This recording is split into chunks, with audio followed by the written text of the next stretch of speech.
Hey, this is Sam from Shure. In this video tutorial, I'm going to talk about coordination order, or the order in which different systems are calculated for by the calculator in Wireless Workbench 6. The calculator in Wireless Workbench has a lot of features. It's a very powerful calculation engine that does a lot of intermod and other calculations to find compatible frequencies. But there's one input into it that is pretty automatic, and you may not think about it, but I want to break it down a bit for you, and that's coordination order. So you'll notice in my coordination workspace, I have some frequencies listed for a couple different types of Shure systems. Everything from SLX to PSM1000, UHFR, ULXD, and Axient Digital. Now, I loaded them just by adding channels in the inventory and importing them into the coordination workspace by selecting frequencies from the inventory, but I didn't order anything. This is just the order in which they're listed, and this order is significant. It's not an accident that the order of these systems is in this way. What Wireless Workbench does is it tries to order the types of systems in a very particular order such that it can find frequencies for the systems that have the least flexibility first.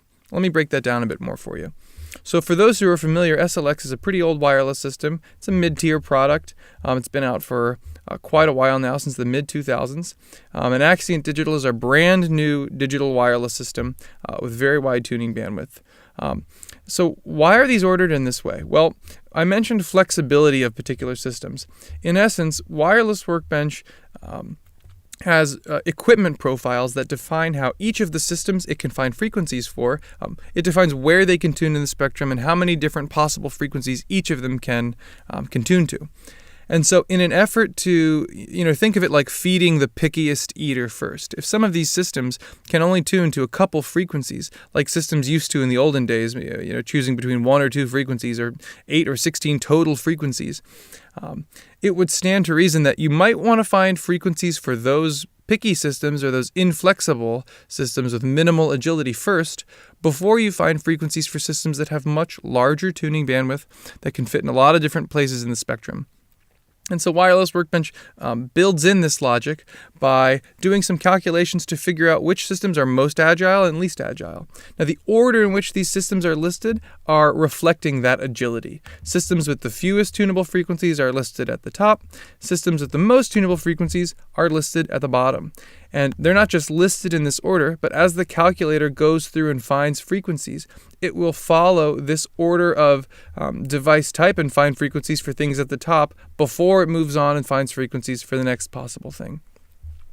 Now, in this particular scenario, I'm not asking for that many frequencies, so we're going to find everything we're looking for.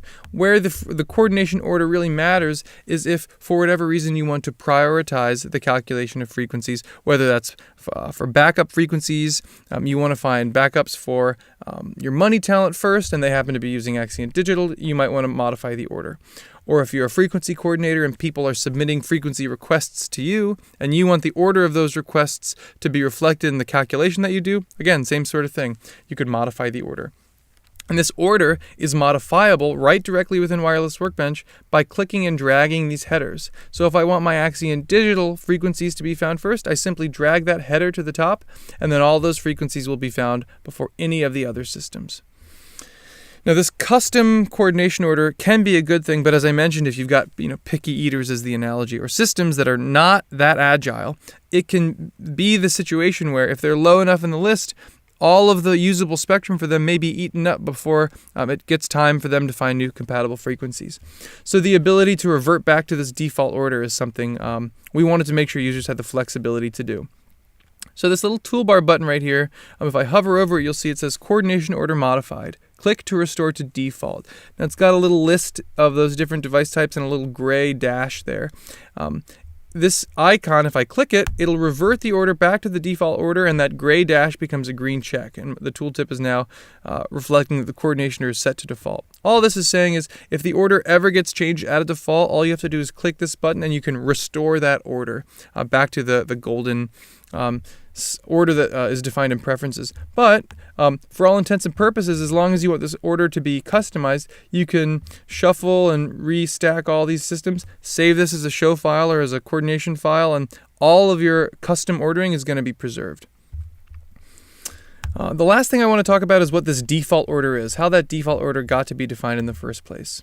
If you go to the Preferences in Wireless Workbench and you go to the Coordination tab, there's a Coordination Order sub-tab, and this shows all of the different series of devices that Wireless Workbench can coordinate for. By default, we order these systems per that agility metric I told you about, the number of frequencies that a particular system can tune to. Now, if for whatever reason you want to modify this default order and always make sure that certain systems are coordinated for ahead of others, either from a series perspective or even bands within a series, you can change that order by selecting the thing you want to reorder and using these up and down arrows. And that will change the default order that will then, by default, be imposed on the frequency coordination or the order list. So that's how coordination order works in Wireless Workbench. I hope this tutorial was helpful. If you've got any questions or comments, or you'd like to see more tutorials about Wireless Workbench, be sure to leave us a comment down below. Thanks.